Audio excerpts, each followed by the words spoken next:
I'm Shanae. I'm a artist and I'm here today at For Ones to Watch. Very excited, very honoured. I like to describe my music as lush. I think it would fit into like that soul R&B, but you know, you'd have other people who would argue that it's definitely not R&B because it's not in that kind of 90s like traditional R&B vibe, or it's not soul because it doesn't have, you know, lots of those old jazz elements. So I just say my music is lush.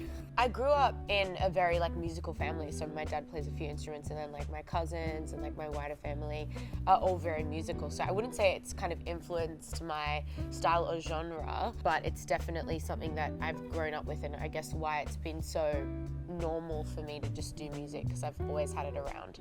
I played piano because my parents wouldn't let me play the drums because you had to learn piano first in my family, and then after that I guess my cousins were playing saxophone, so I was like, cool, I'm gonna play the saxophone.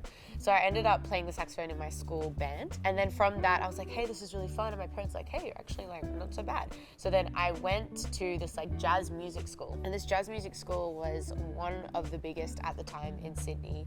It was called the Montreal Jazz School, and the owner of the jazz school, the founder of it, his name was Rory, and he was this incredible jazz musician, and he had lots of relations with like the scene in Paris and all of that. And I started, you know, playing saxophone, and then I joined the band there as well. Then one day I rocked up to my lesson and I was singing outside, and then he's like, was that you? And I was like, yeah, that was me. And he's like, come in. And he made me sing for him, and he was like, why are you playing the saxophone? Like, you should just sing. And then literally I just started singing lessons, I think like not short after that.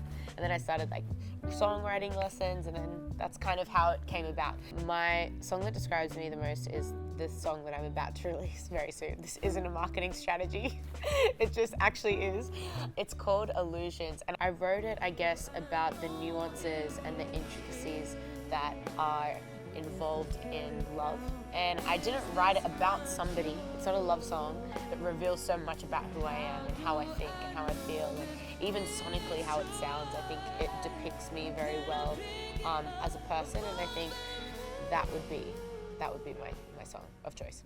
So I like to write alone, and I usually will jump on the mic and freestyle gibberish, and then from that just grab the stuff that makes sense.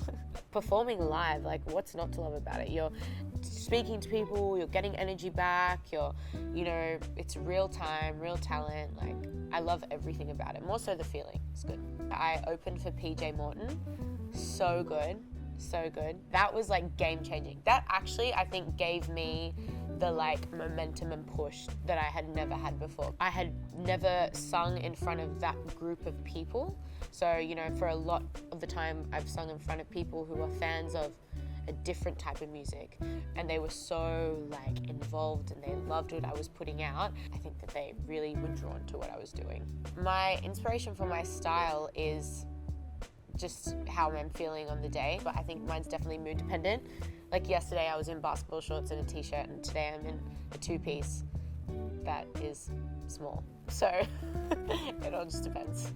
My day-to-day life is crazy. I work and I love my job a lot. I studied psych at uni, so I work in that kind of vein. I also love cooking.